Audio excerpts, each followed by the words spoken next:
નમસ્કાર, હર હર મહાદેવ. હું નિકુંજ. અમારી યુટ્યુબ ચેનલ શિવ જ્ઞાન શિવ ઉપાસક ચેનલમાં આપ સર્વે ભક્તોનું હાર્દિક સ્વાગત કરું છું.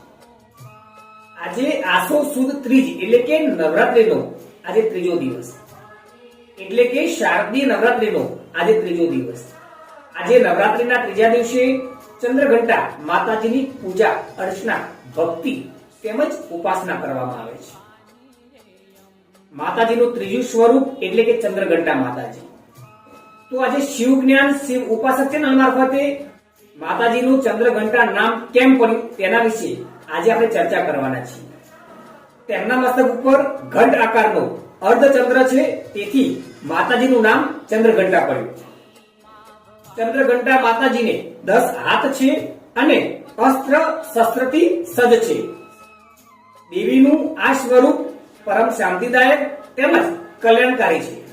પૌરાણિક માન્યતા પ્રમાણે ભગવાન શિવ અને માતા પાર્વતીના વિવાહ દરમિયાન માતાજીનું નામ ચંદ્રઘંટા પડ્યું. ભગવાન શિવના મસ્તક ઉપર અર્ધચંદ્ર તે તેનો સાક્ષી છે. માતાજીની સવારી સિંહ છે. આજના દિવસે ભૂરા રંગના વસ્ત્રો ધારણ કરવા જોઈએ. દેવીને દૂધથી બનાવેલી વાનગીનો ભોગ ચડાવવામાં આવે છે. આ દિવસે વિગ્રહનું પૂજન અને આરાધના કરવામાં આવે છે.